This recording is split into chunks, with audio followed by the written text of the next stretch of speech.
சேலம் பொதுக்கூட்டத்தில் கொடநாடு வழக்கை காட்டி பூச்சாண்டி காட்ட முடியாது என்று விளக்கம் அளித்ததோடு மட்டுமல்ல, மதுரையிலே பத்திரிகையாளர் சந்திப்பிலே விமான நிலையத்திலே நாங்கள் எல்லோரும் அவரோடு இருக்கிற போதுதான் மாண்புமிகு கூட்டுறவுத்துறை அமைச்சர் முன்னாள் கூட்டுறவுத்துறை செல்லூர் ராஜ் அவர்கள், அண்ணன் வி ராஜன் செல்லப்பா அவர்கள், நாங்கள் எல்லாம் தலைமை கழக நிர்வாகிகள் எல்லாம், இங்கே இருக்கிற சரவணன், இங்கே இருக்கிற தமிழரசன், இங்கே இருக்கிற அன்னபூர்ணா தங்கராஜ், ராமகிருஷ்ணன், இங்கே இருக்கிற ஏகேபி, இங்கே இருக்கக்கூடிய வெற்றிவேல், இங்கே இருக்கக்கூடிய திருப்பதி உள்ளிட்டவர்கள் எல்லாம் இருக்கிற போதுதான் பகிரங்கமாக பத்திரிகையாளர் சந்திப்பிலே சொன்னார், கொடநாடு வழக்கு விசாரணையை சிபிஐயிடம் ஒப்படைக்க வேண்டியதுதானே, சட்ட நடவடிக்கை மக்கள் மீதும் ஜனநாயகத்தின் மீதும் சட்டத்தின் மீதும் நம்பிக்கையோடு அந்த கோரிக்கை வைத்தார்கள்.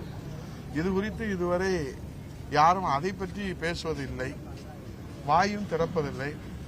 எப்படி பருவமழை காலத்திலே புயலை பற்றி பேசி வருவார்களோ அதே போல இந்த அரசியல் பருவமழையாக எப்போதாவது அவர்களுக்கு தோன்றினால் இந்த கொடநாடு வழக்கு என்று சொல்வார்கள்.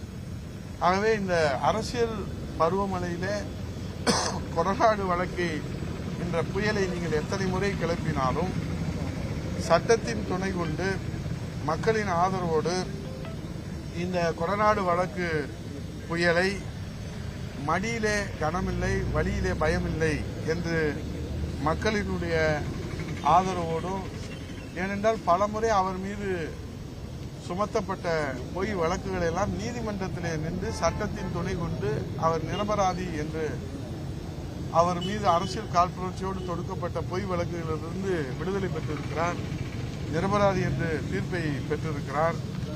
ஆகவே இன்றைக்கு மாண்புமிகு அம்மா அவர்களுடைய வீட்டில் அனைத்து இந்திய அண்ணா திராவிட முன்னேற்ற கழகத்துடைய சட்டமன்ற உறுப்பினர்கள் அமைச்சர்கள் பற்றிய ரகசிய தகவல்களை படித்து கிழித்தெறிந்தோம் என்று மீண்டும் மீண்டும் ஒரு பச்சை பொய்யை எத்தனை முறை திருப்பி திருப்பி சொன்னாலும் யாரும் நம்ப போவதில்லை. ஏனென்றால் 2011 அம்மா முதல்வராக இருந்த அந்த 10 ஆண்டு காலத்தில் இவர் அம்மா அவர்களுடைய அடிப்படை உறுப்பினர் உள்பட, நல்லா நீங்க தெரிஞ்சுக்கணும், அடிப்படை உறுப்பினர் உள்பட அனைத்து பொறுப்புகளிலிருந்து விடுவிக்கப்பட்டு இவர் கூட யாரும் தொடர்பு கொள்ளக்கூடாது என்று அம்மா அவர்களால் இவர் மீது நடவடிக்கை எடுக்கப்பட்டது. ஆகவே அம்மா அவர்களின் வீட்டு வாசற்படியே மிதிக்க முடியாத சூழ்நிலையில் தலைமறைவு வாழ்க்கை வாழ்ந்து வந்தார் என்பது எல்லோருக்கும் தெரியும். அப்படி இருந்தும் இவருக்கு முகவரி கொடுத்த கட்சியையும் கட்சி தொண்டர்களையும் தலைமையையும் சிறுமைப்படுத்துவதை எப்படி ஏற்றுக்கொள்ள முடியும்?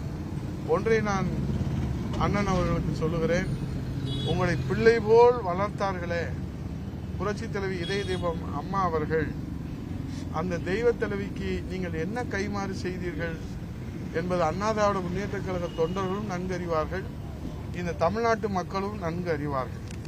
உங்களை பிள்ளை போல் வளர்த்து ஆளாக்கிய அம்மா அவர்களுடைய பதவிக்கே ஆசைப்பட்டு நீங்கள் அம்மா அவர்களுக்கு செய்த துரோகம் கடவுள் அம்மாவிடத்திலே காட்டி கொடுத்த காரணத்திலே அம்மா அவர்களுக்கு செய்திட்ட துரோகத்திற்காக நீங்கள் இந்த பிறவியில் மட்டுமல்ல, இனி எத்தனை பிறவிகள் எடுத்தாலும் அரசியலிலே நீங்கள் ஒரு நாளும் வெற்றி பெற முடியாது, பொது வாழ்க்கையிலே வெற்றி பெற முடியாது. ஏனென்றால் நீங்கள் அம்மாவுக்கு செய்த அந்த பாவம், அதிலிருந்து நீங்கள் ஒரு நாளும் தப்பிக்க முடியாது. இந்த பிறவி மட்டுமல்ல, நீங்கள் எத்தனை குட்டிகரணம் அடைத்தாலும் அம்மா அவர்களுக்கு செய்த பாவத்திலிருந்து, அந்த பாவ புண்ணியத்தினுடைய தீர்ப்பிலிருந்து நீங்கள் ஒரு நாளும் தப்பிக்க முடியாது. அதற்கு நீங்கள் எத்தனை பச்சை பொய்யை கட்டவிழ்த்து விட்டாலும், கதைகளை சொன்னாலும், கற்பனைகளை சொன்னாலும், உங்களை நம்புவதற்கும் உங்களை பின்தொடர்வதற்கும் யாரும் தயாராக இல்லை. உங்களை நம்பி இனி யாரும் பின்தொடரப் போவதில்லை. தமிழ்நாட்டு மக்களும் உங்களை ஏற்றுக்கொள்ளப் போவதில்லை. நம்மை எப்படியாவது கரை சேர்ப்பார் என்று காத்திருக்கின்ற 1-2 நபர்களும் உங்களுக்கு பின்னால் அதீத நம்பிக்கையோடு கவலையோடு பயணிக்கிற நிர்வாகிகளும் உங்களுடைய இந்த சிறுபிள்ளைத்தனமான நடவடிக்கையினாலே, இந்த பழிவாங்கும் நடவடிக்கையினாலே, போகாத ஊருக்கு வழி சொல்லுகிற இந்த நடவடிக்கையினாலே அவர்களும் உங்களை விட்டு விலகிற நேரம் காலம் வந்திருக்கிறது. ஆகவே 2026 தேர்தலோடு உங்கள் அரசியல் பயணத்திற்கு முடிவுரை எழுதுவதற்கு மக்கள் தயாராகிவிட்டார்கள். நீங்கள் இப்போதாவது இது பற்றி உணர்வதற்கு, சிந்திப்பதற்கு கொஞ்சம் நேரம் ஒதுக்குங்கள். கடல் வற்றி கருவாடு தின்னலாம் என காத்திருந்த கொக்கு, கடல் வற்றி கருவாடு தின்னலாம் என்று காத்திருந்த கொக்கு, கடல் எப்ப வத்துறது, கருவாடு எப்ப கிடைக்கிறது? அது மாதிரிதான் இந்த டிடிவி தினகரன் அவர்கள் கடல் வற்றி கருவாடு தின்னலாம் என காத்திருந்த கொக்கு குடல் வற்றி இறந்து போனதை போல இன்றைக்கு பகல் கனவு கண்டுகொண்டு இன்றைக்கு அவதூறு பேசுவதே தன்னுடைய அரசியலுடைய கடமையாக நினைத்து பேசி வருகிற அண்ணன் அவர்களே, ஒரு டைட்டிலை மாத்துங்க, ஒரு சப்ஜெக்டை மாத்துங்க, உங்களுடைய டைலாக்கை மாத்துங்க, மக்களுக்கு ஏதாவது சேவை செய்ய முடிகிறதா என்று சிந்திங்க. இப்ப கொக்குடைய நிலைமை தான் உங்களுக்கு ஏற்பட்டிருக்கிறது என்பதை, கடலும் வத்தாது, கருவாடும் கிடைக்காது, குடல் வச்சு செத்து போன அந்த கொக்கினுடைய நிலைமையிலே தான் நீங்கள் விரக்தியின் உச்சத்திலே, துயரத்தின் உச்சத்திலே நீங்கள் பேசுகின்ற அந்த இயலாமையின் வெளிப்பாடை தமிழ்நாட்டு மக்கள் புரிந்து கொள்வார்கள். ஆகவே மக்களுக்கு ஏதேனும் சேவை செய்ய முயற்சி செய்யுங்கள் என்று சொல்லி, புரட்சி தமிழர் ஐயா எடப்பாடியார் அவர்களை பற்றி நீங்கள் இனியும் தொடர்ந்து விமர்சித்தால் அது ஒரு நல்ல அரசியல்வாதிக்கு அழகல்ல. ஏனென்றால் புரட்சி தமிழர் ஐயா எடப்பாடியார் அனைத்திந்திய அண்ணா திராவிட முன்னேற்ற கழகத்திற்கு கிடைத்த பொக்கிஷம். அவர் கிடைத்திருக்காவிட்டால் என்ன ஆயிருக்கும் என்று சொன்னால், அனைத்திந்திய அண்ணா திராவிட முன்னேற்ற கழகத்தில் சுதந்திர வரலாறு, அம்மாவுடைய மறைவுக்கு பிறகு சுதந்திர வரலாறு முடிவுரை எழுதப்பட்டிருக்கும். புரட்சி தமிழர் ஐயா எடப்பாடியார் அவர்கள் அண்ணா திராவிட முன்னேற்ற கழகத்திற்கு கிடைத்திருக்காவிட்டால் இப்போது தொண்டர்கள் சுவாசிக்கிற சுதந்திர காற்றுக்கு முடிவுரை எழுதப்பட்டிருக்கும்.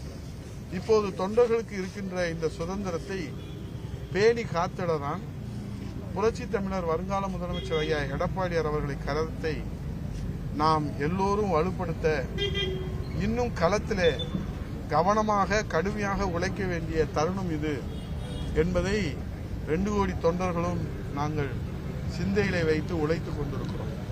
மக்களை சந்தித்துக் கொண்டிருக்கிறோம். களத்திலே மக்கள் பணி ஆற்றிக் கொண்டிருக்கின்றோம். ஆக இந்த ஜனநாயக வாய்ப்பை ஒவ்வொரு தொண்டர்களும் சிந்தித்து சீர்தூக்கி பார்த்து வலிமைப்படுத்திட வருங்கால முதலமைச்சர் புரட்சி தமிழர் ஐயா எடப்பாடியார் தலைமையை இன்னும் வலிமையாக, பலமாக நாம் வலிமைப்படுத்த நாம் உழைக்க வேண்டும்.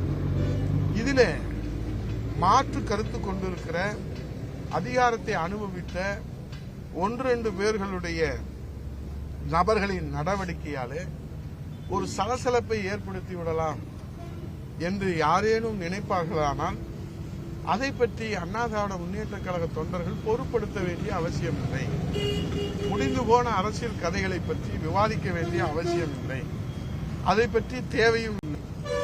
ஆகவே கவனமுடன் களத்திலே அரசியல் எதிரிகளான, கவனமுடன் களத்திலே நம்முடைய அரசியல் எதிரிகளான பாரத ரத்னா புரட்சி தலைவர் எம்ஜிஆர் அடையாளம் காட்டிய, புரட்சி தலைவி அம்மா அவர்கள் அடையாளம் காட்டிய திராவிட முன்னேற்ற கழகத்தை புரட்சி தமிழர் வருங்கால முதலமைச்சர் எடப்பாடியுடைய தலைமையிலே நாம் ஆற்றலோடும் வலிமையோடும் உழைப்போடும் எதிர்கொள்வோம். அம்மாவுடைய காலத்திலே புரட்சி தமிழர் ஐயா எடப்பாடியார் அவர்கள் அம்மாவுடைய காலத்திலே அண்ணா திராவிட முன்னேற்ற கழகத்திற்கு கிடைத்த அந்த வெற்றி சரித்திரத்தை மீண்டும் நாம் மலரச் செய்வோம். மக்கள் துணையோடும், இருவரும் தெய்வங்களுடைய நல் ஆசியோடும், தொண்டர்களுடைய உழைப்போடும் புரட்சி தமிழர் ஐயா எடப்பாடியார் அவருடைய தலைமையிலே நாம் அண்ணா திராவிட முன்னேற்ற கழகத்தை வலிமைப்படுத்த வேண்டிய தருணம் இது.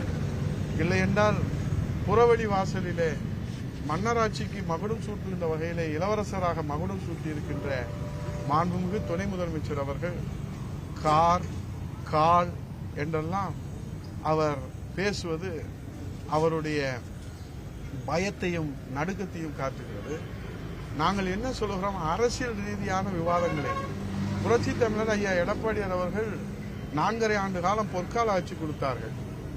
அது குறித்து உங்களால் ஏதேனும் குற்றம் குறைகளை உங்களால் விவாதிக்க முடிகிறதா? அதை விட்டு தனிப்பட்ட முறையிலே விமர்சனம் செய்கிற இந்த அரசியல் பண்பட்ட சிறுபிள்ளைத்தனமான குழந்தைத்தனமான அரசியல் அநாகரிகமான விமர்சனங்களை எல்லாம் இன்றைக்கு இளவரசர் போன்றவர்கள் எல்லாம் வெளியிடுகிறார்கள் என்று சொன்னால் நாம் இன்னும் அண்ணா திராவிட முன்னேற்ற கழக தொண்டர்கள் சிந்திக்க வேண்டிய தருணம் இது. நாம் புரட்சித் தலைவர் ஐயா எடப்பாடி தலைமையிலே களத்திலே நின்று கடுமையாக உழைத்து வருகின்ற சட்டமன்ற தேர்தலிலே நாம் பிறவி எதிரியான ஜென்ம விரோதியான திராவிட முன்னேற்ற கழகத்துடைய அஜெண்டாவை சுக்கு நூறாக தகர்த்து எறிந்து நாம் பிரிந்து கிடக்கிறோம் என்ற மாய தோற்றத்தை ஏற்படுத்துவதற்காக அவர்கள் இன்றைக்கு பல்வேறு தேர்தல் யுக்திகளை பயன்படுத்துகிறார்கள்.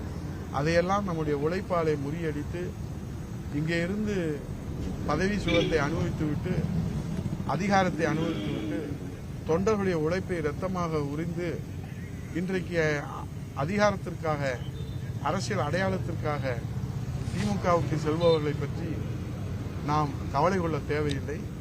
திமுகவினுடைய கைகூலியாக இருந்து விமர்சனம் செய்பவர்களையும் நாம் கவலைப்பட தேவையில்லை, பொருட்படுத்த தேவையில்லை. அர்ஜுனன் குறி போல நம்முடைய ஒரே இலக்கு புரட்சித் தலைவர் ஐயா எடப்பாடியார் அவர்களை முதலமைச்சர் அணியிலே அமர்த்தி மீண்டும் இந்த அன்னை தமிழகத்திலே மக்களாட்சி மலரச் செய்வோம், ஜனநாயகத்தை மலரச் செய்வோம், இரட்டை இலை மலரச் செய்வோம் என்பதை இந்த நேரத்திலே தொண்டர்களாகிய நாம், சாமானிய தொண்டர்களான நாம், மக்கள் பணி செய்வதை தவிர வேறு ஒன்றும் அறியாத அண்ணா திராவிட முன்னேற்ற கழக தொண்டர்களாகிய நாம் உறுதியேற்று சூளுரையேற்று பணியாற்ற வேண்டும் என்பதை இந்த பத்திரிகையாளர் சந்திப்பு மூலமாக கேட்டுக்கொண்டு, பத்திரிகையாளர் சந்திப்பு மூலமாக தங்கள் இருப்பை அடையாளப்படுத்திக் கொள்கிற தான் பிடித்த முயலுக்கு 3 கால் என்று பிடிவாதம் பிடிக்கிற அவர்களை பற்றி நாம் பொருட்படுத்த வேண்டியதில்லை என்று தெரிவித்துக் கொள்கிறேன். நன்றி, வணக்கம்.